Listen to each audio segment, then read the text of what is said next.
দেখছেন একদিনের বৃষ্টিতে চারদিক কি পরিবর্তন ঘটেছে। চারদিকে একদিনের বৃষ্টিতে চারদিকে সবুজ হয়ে গেছে। এটাকেই বলে আল্লাহর দেওয়া সেই রহমতের বৃষ্টি। এই রহমতের বৃষ্টিতে আমাদের কি কি উপকার হয়েছে চলুন একটু দেখে আসি। এই যে এই জমিটি একটি ঘাসের জমি, গরুর ঘাসের জন্য। এই জমিতে কত পরিমাণ পানি দিছি এটা একমাত্র আমি জানি, মানে তাও পানি দিয়ে কুলাইতে পারতেছি না। এখন দেখেন, মানে আল্লাহর সেই রহমতের বৃষ্টি দিয়ে এতভাবে পরিপূর্ণ হয়েছে যা আমি পানি দিয়ে কোনোভাবে এরকম পরিবর্তন ঘটাইতে পারিনি।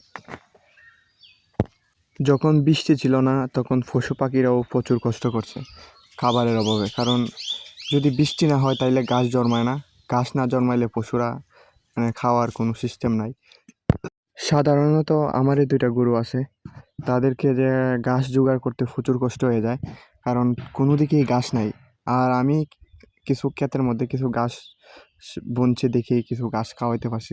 যাদের ঘাস নাই তারা জানে প্রচুর কষ্ট করছে। তো আসলে সত্যি একদিনের বৃষ্টিতে যে কতটুকু উপকার হয়েছে এটা একমাত্র যারা কৃষক তারাই বলতে পারে। এই যে এই ধানের জমিতে কিন্তু আমাদের 2টা মোটর লাগানো হয়েছে, মানে শুধু সেচ দেওয়ার জন্য। তাও এরকম পরিবর্তন ঘটাইতে পারি না, কিন্তু বৃষ্টিতে যে পরিবর্তন ঘটছে, যে দেখা যায় প্রচুর অনেক সুন্দর ধান হয়েছে, দেখা যায় আলহামদুলিল্লাহ খুব সুন্দর ধান হয়েছে। তো তো আশা আছে এই বৈশাখ মাসে আমাদের এই জমিতে মোটামুটি ভালোই ধান হবে। সামনে আমাদের পুকুর, এই পুকুর সম্পর্কে তো আপনারা জানেনই। এই পুকুরে প্রচুর পরিমাণ মাছ মারছি এবং মাছ মারার ভিডিও ছাড়ছি, আপনারা আমার পেজও পেয়ে যাবেন। তো এটার মধ্যে কিন্তু প্রচুর পানি হয়, পার ব্যাঙ্গে পানি বাইরে জায়গা, মানে এত পরিমাণ পানি হয়।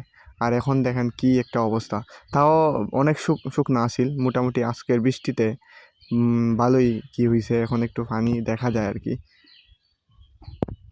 তো সামনে একটা অটো কল আছে আর কি, এটা দিয়া প্রায় বর্ষাকালে অটো পানি পড়ে। বর্ষাকালে না, এটা এক সময় কিন্তু অল টাইম পানি পড়তো, মানে এই 6-7 মাস খরা দেওয়ার কারণে পানির লেয়ার এত নিচে গেছে এবং পানি দেখাই যায় না, মানে এত অবস্থা হইছে। তো আজকে দেখা যায় একটু লেয়ারটা একটু মোটামুটি পানির লেয়ারটা একটু উপরে উঠছে, আর অন্যদিন পানির লেয়ার একদম চোখেই দেখা গেছে না, আজকে লেয়ারটা দেখা গেছে। তো বোঝা যায় যে আর 2-3 দিন বৃষ্টি দিলে তাইলে এটা দিয়েও মোটামুটি পানি পড়বে। আমরা কিন্তু এই অটোমেটিক কল দিয়া পুরা গাঁট বুড়াই ফেলতাম, মানে কোনো বিদ্যুৎ লাগে না, এত পরিমাণ পানি দিত। বৃষ্টি পাওয়াতে দেখলাম পেয়ারা গাছে ফুলও দিতেছে। তো এভরিথিং বৃষ্টিতে আসলে সত্যি অনেকটাই উপকার হয়েছে।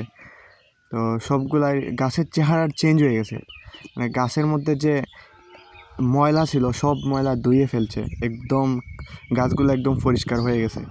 মানে এই বৃষ্টিতে কী পরিমাণ উপকার হয়েছে একমাত্র গাছই বলতে পারে।